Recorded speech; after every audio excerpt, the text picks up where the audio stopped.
let's talk about how most of our ABV calculations are probably wrong. And when I say our, I mean yours and mine, because here's the thing, it's not really a straight scale, but there's more to it than that. Let me start at the beginning. When you try to calculate ABV, you're using more or less an imprecise instrument. If we use a hydrometer, think about it. Those lines are, like 2 millimeters apart, and each one is 2 points. So that's 1,000th of one, right? So right off the bat, if you read it just a little bit wrong, you're already making it imprecise. If you're using a digital refractometer, you're using a calculator to interpret those numbers into specific gravity or whatnot. Therefore, another level of imprecision being added in there because it's taking into account a bunch of things, but it's not necessarily exact. Now, I know some people are going to argue that they can read it perfectly and this and that, but here's the thing.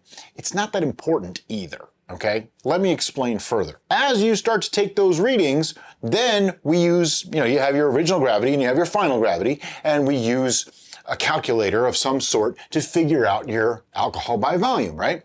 Well, I've done videos on these, and I use the 135 coefficient. A lot of people like the 131.25 coefficient. Either one is fine. The 135 is a little bit better as you get to higher, and that's the thing. It's a little bit better, but it's not 100% accurate, but neither is the 131.25. And neither is the super accurate calculators that are out there, and here's why. We're not a lab. You can only be as accurate as your initial readings. So let's think about it this way. If you are off by 1 point on your reading, now think about how easy it is to be off by 1 point when you're reading a hydrometer.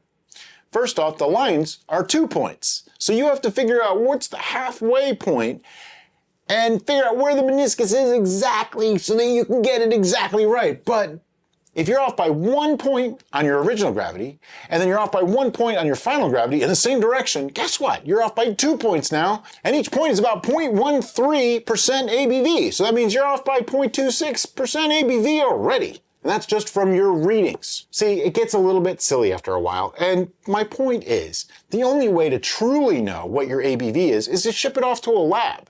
Not everybody has availability to do that, and not everybody wants to spend the money to do that. But you know what? We're homebrewers, and it just doesn't matter, because I look at it like this. Take categories of ABVs. Up to 5%, 5 to 10%, 10 to 15%, and over 15%. Pretty good range, because honestly, the difference from 12 to say 15% ABV isn't all that much. You're probably not going to notice much of a flavor difference, if anything at all, depending on what you made. Plus, here's something else to think about. Even commercial winemakers don't have to be that precise. They need to be within a couple points in each direction, depending on the jurisdiction that they're in. I've heard anything from 1 point in each direction to 2 points. Percentage points, which means if they put 13 on the bottle, it could be 15, it could be 11, okay? Just giving you an idea, even a professional commercial winery, that's how much accuracy they're shooting for. So when I see someone say, oh, my ABV was 10.26925, you just can't be that specific. To me, whole points, half points, good enough. Because like I said, does it really make a difference?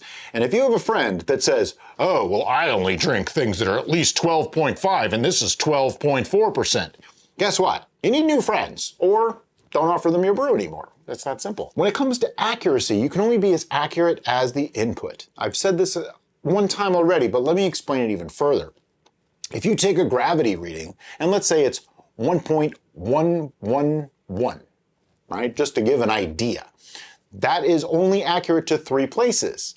If we use that to make a calculation, you can't be accurate more than 3 places past that decimal point. That's a little bit more math than probably some of you want to see, but you can't be more accurate than that. So you can't go to 4 places for your ABV. Besides, what's the point? I mean, 10.57 versus 10.52. Does it really matter? It's 10.5. I mean, come on, So that's kind of my thinking on it, and I see this a lot. We actually stress taking readings, but not so much to know what your ABV is. I usually say, oh yeah, it's 10.5%, oh, that's pretty good, and that's about all the thought I really give the ABV when we're doing a brew.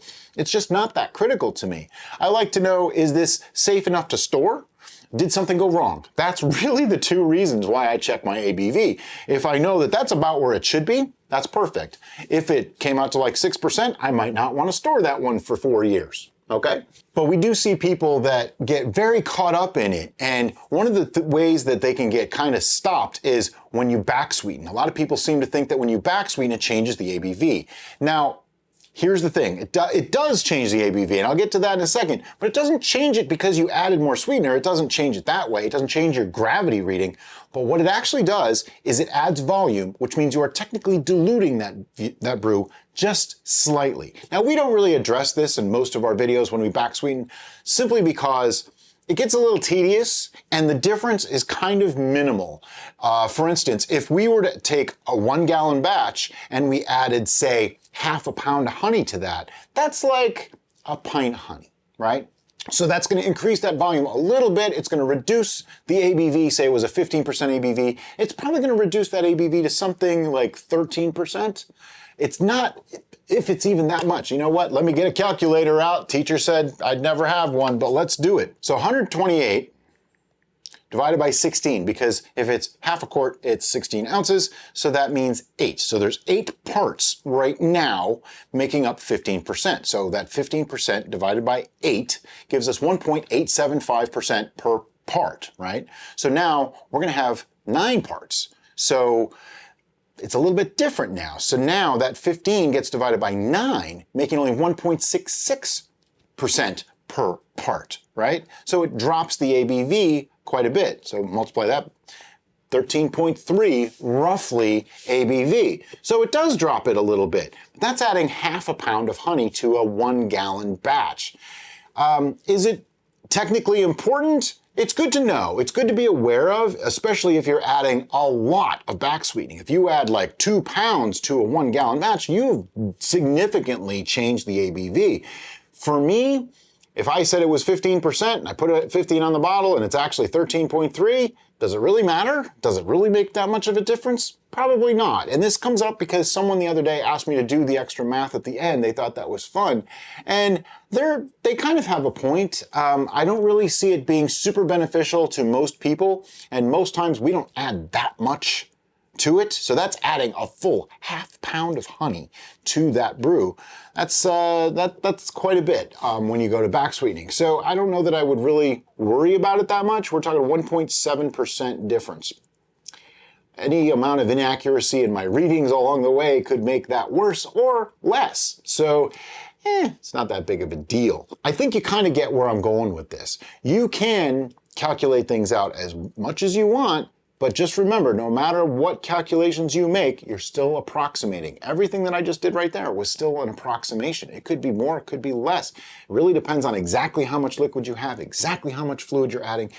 All those things come into play, and it just turns into, I'd rather not go that kind of crazy mad scientist with my brewing. I'd rather keep it nice and simple and approachable and easy and not have to work so hard, basically. And that's kind of where we come from on these things, is we don't want it to be super crazy or super technical so that it's unapproachable. Make it simple. But if you want to be a little bit more technical, a little bit more accurate, you totally can. Just remember that even the commercial wineries don't have to be as accurate as many homebrewers like to think that they're being. We see people do this all the time, and you're not as accurate. The ABV just can't be that accurate. That's the plain and simple truth of it. And I'm going to stop babbling now, and thank you so much for watching, and have a great day.